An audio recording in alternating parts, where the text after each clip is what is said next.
Olá, tudo bem? A partir de agora você acompanha mais um Univerciência, o primeiro programa brasileiro de TV aberta e internet, produzido por meio da colaboração entre TVs e universidades públicas nordestinas.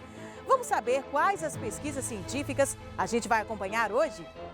Pesquisadores da Universidade Federal do Recôncavo da Bahia estudam os acidentes com escorpiões na região.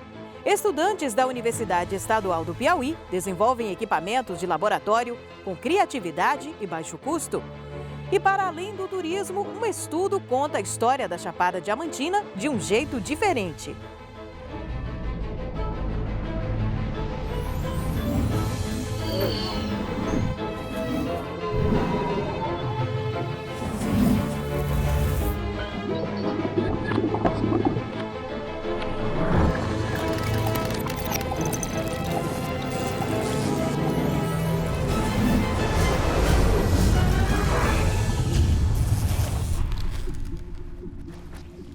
Você já ouviu a expressão escorpionismo?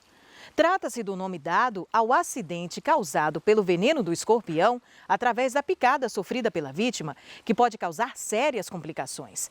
A Bahia lidera entre os estados brasileiros as estatísticas destes acidentes, que ocorrem principalmente nas áreas urbanas. A situação piorou durante a pandemia, como explica a professora da Universidade Federal do Recôncavo da Bahia, Jaqueline Machado.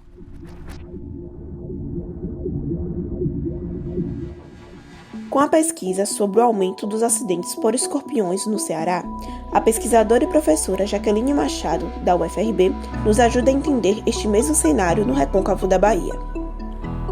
A Bahia ela ocupa o topo do ranking de escorpionismos no Brasil e no Nordeste. A situação atual é que tem havido relatos de aumento de número de casos de escorpionismo. Entretanto, os dados ainda estão desatualizados para o Estado. Bom, o crescimento exacerbado do escorpionismo nas cidades do Recôncavo tem relação direta com o crescimento urbano exagerado e sem planejamento, certo? Não há planejamento no crescimento urbano. Esse é um problema não só das cidades do Recôncavo, mas das grandes metrópoles. Acontece que a vinda de várias empresas, universidades para as cidades do Recôncavo tem atraído mais pessoas para as cidades, mais moradores novos, e isso está levando a um crescimento descontrolado dessas cidades. E a gente produz o principal alimento dele, que é as baratas. Por quê? Porque a gente produz o lixo. Nós temos aproximadamente 3 meses que mudamos para essa residência aqui, e no segundo dia, a minha esposa na cozinha, ela já achou um animal desse, debaixo de uma toalha de chão. Ela puxou a toalha e aí ela viu que correu. Quando ela observou, era um escorpião. Aí nós já ficamos em alerta e aí, depois de uns 4 dias depois, nós já achamos outro lá no fundo. 8 dias depois, nós achamos mais lá no quintal, achamos 2. Apareceu um morto, apareceu 2 vivos, mas sempre em espaço de dias. Só que aí nós damos uma varredura, limpamos tudo, procuramos ver se tinha algum foco, nós organizou tudo aqui, a casa limpou tudo. E mesmo assim, depois, nós tivemos de novo experiência com esse bicho, voltou a aparecer de novo. Aí nós entendemos que ele está vindo de algum local, algum quintal sujo, terreno baldio. Com o aparecimento deles, nós resolvemos pegar um frango e colocar no quintal. Nós temos aí um frango, eu estava até falando com a minha esposa, porque como ele é um animal noturno, e o frango é diurno, não é isso? Mas às vezes aparece, como já apareceu no período do dia. E aparecendo no período do dia, se a galinha vê, nós sabemos que ela vai e come. Então já é uma ajuda para nós, né? A galinha é um predador, como outras aves, corujas, é um predador natural dos escorpiões. A questão toda é, porque a galinha, se ela encontrar o escorpião, é ao acaso, porque a galinha tem hábito diurno e o escorpião tem hábito noturno. Quando a galinha dorme, o escorpião sai. Dentre as medidas de prevenção, é importante saber que, principalmente agora, onde a produção de lixo está sendo maior, as pessoas estão mais em casa, consumindo mais, produzindo mais lixo. É muito importante a questão do depósito do lixo. Onde você joga o seu lixo? Não jogar lixo nos locais próximos às casas, colocar o lixo no local correto. Uma outra coisa importante é vedar todas as frestas, ralos, porque os escorpiões, eles normalmente sobem através de canos. Então, eles saem no ralo do banheiro, eles saem nas frestas das portas. O que fazer ao ser picado por escorpião? Primeira coisa, pegar o local, lavar com água e sabão, levar a pessoa imediatamente para o posto de saúde. Não fazer nenhum outro tipo de tratamento, torniquete, nada, não se faz nada. Lava-se o local com água e sabão para evitar contaminação, né? E vai imediatamente para o posto de saúde. O mito que se tem é que qualquer vítima de acidente escorpiônico precisa usar soro. Na verdade, o uso do soro vai depender muito do quadro clínico que o paciente apresenta e do tipo de escorpião, da quantidade de veneno inoculada, né? Então, o médico ele vai fazer uma avaliação clínica e, a depender do quadro clínico, estará ou não indicado a soroterapia. Existe o papel do poder público e existe o papel individual. Nosso papel como cidadão é jogar lixo no local correto, não jogar no terreno baldio do nosso lado, que está lá abandonado, proteger a nossa casa, proteger as nossas crianças, né? De uma certa forma, dar essa formação em educação ambiental para as crianças precisam saber isso. O papel do poder público é coletar o lixo, né, com a frequência correta, né, fornecer meios de educação sanitária. Então, o papel do poder público, ele tem o dele e nós temos o nosso. E depois do intervalo, cientistas da Universidade Estadual do Piauí têm transformado objetos de pesquisa em equipamentos de laboratório de autodesenvolvimento. A gente volta já já.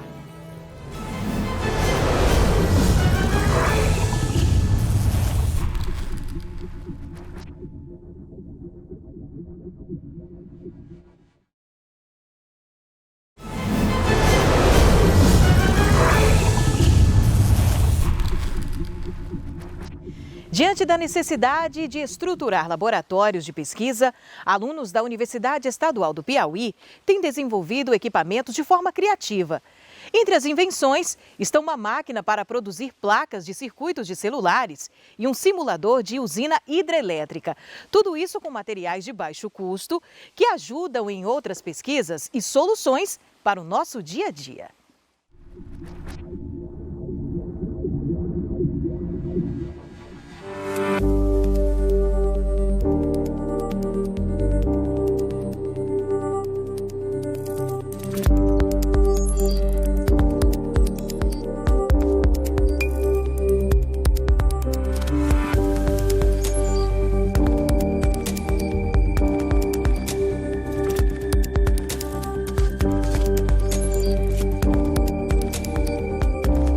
Essa máquina é o resultado da minha primeira pesquisa científica, né? Que na realidade surgiu da demanda, né, dos alunos do curso de Engenharia Elétrica em fabricar placas de circuito. Primeiramente, a gente pesquisou métodos para fabricar esses circuitos. E a gente viu que tinha inúmeros métodos, só que eles utilizavam muita química. E a gente viu que aquilo não era o ideal para o nosso laboratório. A gente precisava de um equipamento prático, versátil, que fizessem os circuitos rapidamente. Então, a gente pesquisou e viu que a máquina desenvolvida, a máquina CNC, seria o ideal, porque ela faz o circuito rapidamente, com precisão e velocidade, e o seu projeto pode estar pronto ali em 30 minutos no máximo, dependendo do tipo de circuito, do tamanho do circuito. E esses circuitos, eles servem para diversos projetos aqui, né? Os projetos de automação, de eletrônica, geração de energia, de robótica. Por exemplo, o celular da gente. O celular tem uma placa de circuito eletrônico. Eu posso projetar uma placa de circuito parecida, colocar na máquina e fazer. Por que não? Um projeto de automação. Lá tem uma placa específica. Eu posso projetar o que essa placa vai fazer e colocar na máquina e simplesmente colocar os componentes, soldar e colocar para funcionar.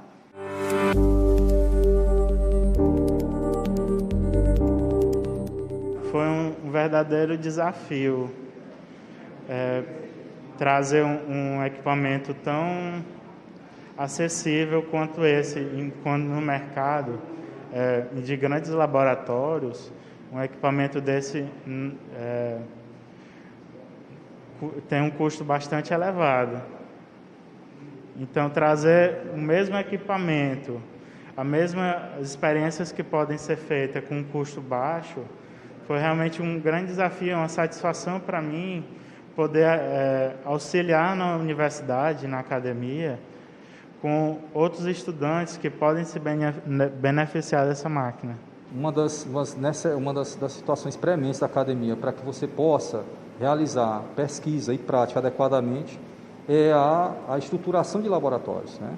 Certo? Então, para você realizar a estruturação de laboratórios, né, os equipamentos, instrumentos que são aquisitados pelos laboratórios, geralmente eles são equipamentos de alto valor agregado, ele tem custo, né? Financeiramente eles são bem caros, né? Certo? Então, uma das necessidades que acabou fomentando o desenvolvimento dessa pesquisa foi exatamente a gente atender essa necessidade da academia.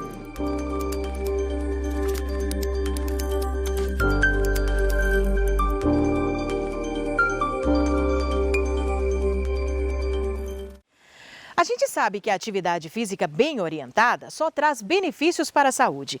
Para as pessoas com diabetes, então, é fundamental, pois ainda ajuda a controlar a gravidade e a evolução da doença. E a partir de um projeto de extensão da Universidade Estadual de Pernambuco, que disponibiliza exercícios para diabéticos, novas pesquisas estão em curso. Vamos acompanhar?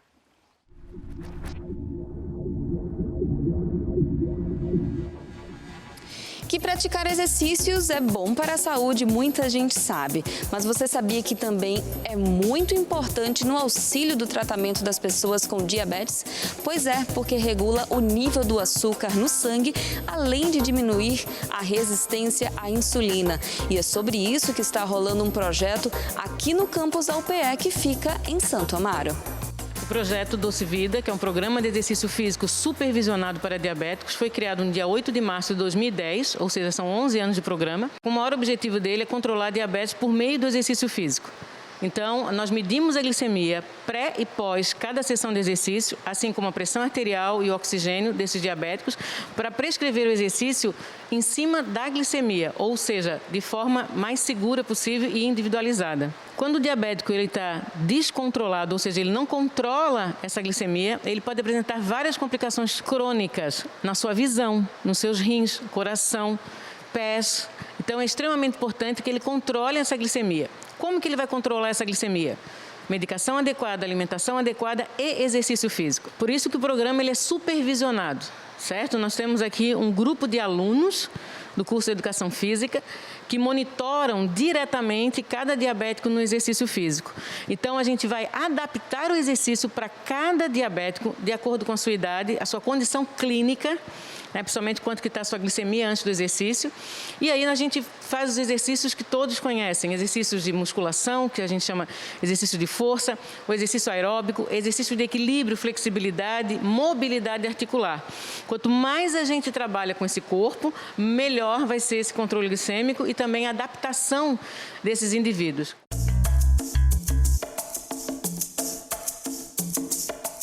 O Doce Vida ele é um programa que sempre trabalha com a prática baseada em evidência. Então, esses três pilares, a extensão, o próprio ensino e a pesquisa, sempre tiveram fazendo parte deles. Então, quando a gente entra no programa Doce Vida, a gente tem uma relação de fazer a extensão acontecer por meio da pesquisa e vice-versa. Então, foi levado em consideração um aprofundamento das pesquisas e dos protocolos que a gente utilizava aqui no Doce Vida para uma área de biologia molecular. Ou seja, no meu mestrado eu desenvolvi com pesquisa experimental verdadeira, ou seja, com animais de laboratório, a forma de extrapolar esse protocolo dos humanos para os camundongos foi induzir a diabetes tipo 1 por meio de uma medicação específica para uso laboratorial. Todo o nosso protocolo foi aprovado pelo Comitê de Ética e pesquisa de animais aqui da Universidade de Pernambuco e realizávamos essa indução com essa administração de uma medicação, diagnosticávamos o diabetes tipo 1 após 3 dias de uso dessa medicação. Depois do diagnóstico, a gente tratava esses animais por meio do exercício físico. 3 protocolos foram utilizados para tratar a diabetes tipo 1 desses animais com exercício físico. Primeiro, a natação. Segundo, o treinamento de força de camundongos, que é a escalada. E o terceiro protocolo, a união da natação mais a escalada. O que é que a gente tinha como objetivo para com esse protocolo? Ver qual o efeito benéfico que o exercício físico tem sobre o coração desses camundongos.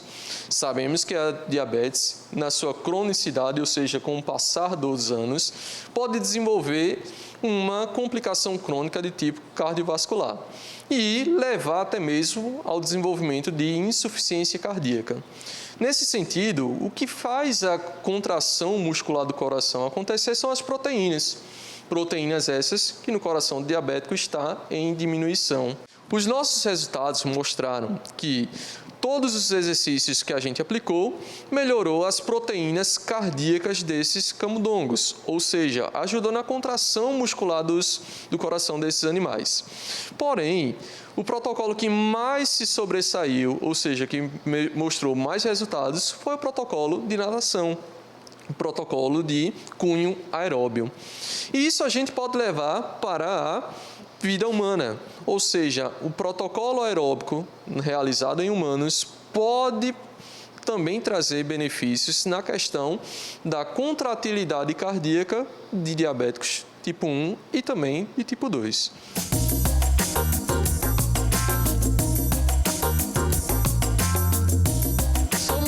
Do projeto Doce Vida desde o primeiro período, desde o ano que eu entrei mesmo, 2019.2. Nós analisamos 6 meses de prática mesmo de exercício físico com exercícios combinados, que são exercícios de força e exercícios aeróbicos. O que a gente vai fazer agora é aquele de se equilibrar. O avião, lembra? O avião. Isso. Concentra, respira. Anotamos todos os dados de todos os treinamentos que tivemos e vimos que houve, sim, tanto uma melhora na pressão, como na glicemia, como no IMC. Nesses 11 anos, já atendemos mais de 300 diabéticos aqui no programa. O maior impacto, com certeza, é o controle da diabetes. Eles chegam para a gente muito descompensados, descontrolados, e depois de algum tempo, 3 meses, a gente já consegue controlar essa diabetes, controlar a pressão arterial. E um dos impactos maiores também é a retirada da medicação, principalmente do diabético tipo 2, que a gente consegue, se ele está bem adequado na sua alimentação e frequente no exercício físico, a gente consegue reduzir a quantidade de medicação. Como que isso acontece? É levado um histórico para o médico desse paciente, de todas as glicemias, pressão arterial que a gente faz aqui com eles, e o médico ajusta a medicação. Então, esse controle a longo prazo é o maior impacto que a gente pode trazer, né, com esse programa para a comunidade. E daqui a pouco a gente está de volta com um estudo feito por cientistas da Universidade Estadual do Sudoeste da Bahia. Eles contam um lado pouco conhecido da história da região baiana da Chapada Diamantina. É depois do intervalo, o Universiência está de volta.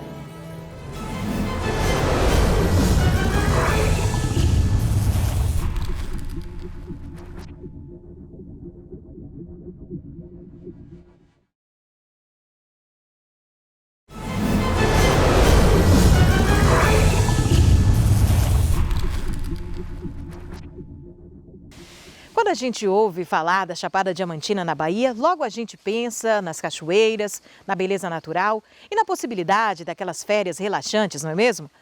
Uma pesquisa da Universidade Estadual do Sudoeste da Bahia mostra um pouco da história desse lindo parque nacional a partir da análise da importância econômica da Chapada Diamantina durante o século XIX.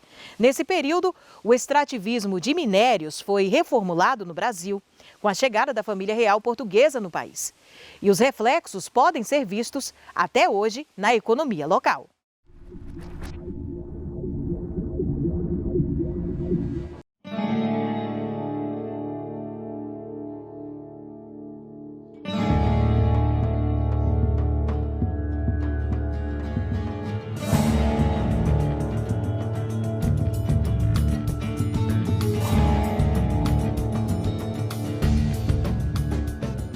pesquisa, né, que eu realizei a respeito das lavras diamantinas, ela teve como foco a propriedade fundiária, ou seja, como é que os indivíduos eles lidavam com a questão da propriedade da terra no espaço das lavras diamantinas, né, que majoritariamente ali englobava os municípios de Mucugê, Andaraí, Lençóis e Palmeiras, né? Esses municípios que hoje formam aí a região da Chapada Diamantina e que tem um caráter turístico. Então, na minha pesquisa, que eu iniciei em meados de 2017 e concluí em meados desse ano de 2021, ou seja, uma pesquisa relativamente extensa, eu pude perceber que a família proprietária majoritária eram os Rocha Medrado, ou seja, a família que deteve protagonismo ali nesse processo de compra, venda de terrenos, nesse processo mesmo do controle da atividade econômica ligada à extração do diamante. O que eu pude perceber também é que nos documentos, como os livros de notas, que se tratavam de compra e venda de terrenos, né, compra e venda dos escravos, os arrendamentos desses terrenos, eu percebi uma grande etnia desses escravos, né, que circulavam, né, de escravos de Moçambique, de Angola, né, Cabo Verde, escravos da nação Mina. Então, a Chapada Diamantina, como toda, era uma região riquíssima, né, naquele momento. Tanto que as autoridades da província da Bahia, na altura de 1850 e 1860, tratavam daquela região como uma das regiões mais importantes, né, da província da Bahia e também do Império do Brasil. Não é à toa que as estradas que conectavam a região ali do recôncavo da Bahia, né, próximo do litoral, às lavras diamantinas, eram tidas como as estradas mais importantes dos sertões da Bahia, né? Isso aí na fala das autoridades. E grandes estudiosos, né, estrangeiros estiveram presentes, falaram da importância mesmo do diamante. E em outros estudos mineralógicos também é dito que o volume de diamantes extraído entre 1850 e 1870, o maior produtor de diamantes do mundo nessa época foi a Chapada Diamantina, aqui na Bahia. O estudo dele vem contribuir, né, para mostrar a importância das áreas sertanejas, a importância da Chapada Diamantina e, mais do que isso, tentar compreender como que a extração do diamante modificou as feições daquela sociedade, enriqueceu, né, muitas famílias e empobreceu a maioria da população, como a gente pode verificar até hoje, né? A Chapada Diamantina, na verdade, antes desse ciclo do turismo de agora, de 2000 para cá, ela era uma das regiões mais empobrecidas do Brasil, né, da Bahia. O IDH de cidades como Lençóis e Mucugê era mais baixo do que 500, né, o que indicava mesmo a extrema pobreza. Algumas obras, como o filme Diamante Bruto, né, que foi dirigido por Orlando Senna em 1970, nessa época, ilustram muito bem a pobreza, né, legada a essa sociedade após o ciclo dos diamantes. E acho que a desigualdade social, por mais que o turismo hoje tenha de fato aumentado o volume da circulação monetária na região, a desigualdade social é muito presente, principalmente nos distritos, né, de Palmeiras, Mucugê, que estão fora desse âmbito do turismo. A gente percebe que a pobreza, a desigualdade social, né, a fome, a seca, são muito presentes ainda. Que o garimpo acabou, e o garimpo não acabou. O garimpo é a situação da fraqueza dos garimpeiros, que não pode trabalhar de jeito nenhum. E só vai, se Deus mandar do céu, um filho de Deus, para botar as mãozinhas para o pobre dos garimpeiros comer um pouquinho, para aguentar trabalhar, para tocar o garimpo da lavra. Se não vir, a lavra vai acabada como está acabando. Falta do morcilho dos homens para os fracos. Então acho que a partir desse movimento mesmo, dessa observação, foi possível atinar a curiosidade a respeito das condições históricas, né, que formaram esse quadro econômico mais amplo. E claro que a pesquisa de campo, aí nesse sentido de visitar esses espaços em que esses homens mineravam, né, em outrora, esses espaços em que ocorreu mesmo esse processo, também foi muito interessante, porque hoje na Chapada Diamantina muitas trilhas elas deixam resquícios, né, aí dessas construções, dessas ruínas, né? E faz a gente imaginar como é que esse processo se dava, né? É muito interessante fazer campanhas de divulgação das belezas naturais da Chapada Diamantina, mas você desconhecer que existe uma realidade que ela é muito presente e essa realidade, né, que atinge diretamente boa parte da população que vive em condições, né, de desigualdade social muito grande, essa realidade é decorrente desse passado que é muito recente. Então, acho que a pesquisa dele contribui também para que a gente não fique apenas na divulgação das belezas, né, da Chapada, mas que compreenda e entenda as origens da história da região. Outros historiadores antes de mim, né, professora Maria Cristina Dantas Pina, né, aqui da instituição, hoje ela se dedica à área de ensino de história, mas ela também teve uma dissertação a respeito das lavras diamantinas, né? Rômulo Oliveira Martins, que é um grande pesquisador, hoje professor no Colégio Iraquara também, se desdobrou sobre o assunto, né? Gleibson Barbosa, outro grande pesquisador da UFBA, também se desdobrou. Então acredito que além de mim, muitos outros ainda irão surgir, e a ideia assim desse movimento é poder incentivar outras pessoas a pesquisarem sobre a Chapada Diamantina, porque o volume de documentos presente no Arquivo Público Municipal de Mucugê é muito grande. E além disso a gente tem outros arquivos, né, como por exemplo o Cartório de Andaraí, o Arquivo Dom Obá em Lençóis, o Arquivo Municipal de Rio de Contas, o próprio Arquivo Público do Estado da Bahia, o APEB, né, em Salvador, o Instituto Geográfico Histórico da Bahia, né, também em Salvador. São institutos que têm uma documentação muito grande a respeito da Chapada Diamantina, né, jornais, inventários, né, livros de notas, né, processos crime. Então, eu pretendo continuar essa pesquisa, né, na academia, no momento, né, pós-graduação. Entretanto, eu sei que existem aí inúmeras vertentes, né, de qual esse trabalho pode se desdobrar e que outros pesquisadores também são muito convidados a participar desse processo.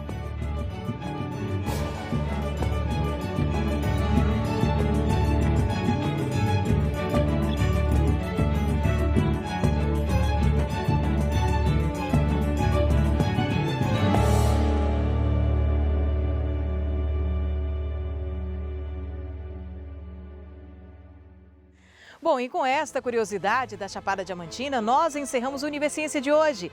Na próxima edição, voltamos com mais pesquisa científica para você. Tchau, tchau e até lá!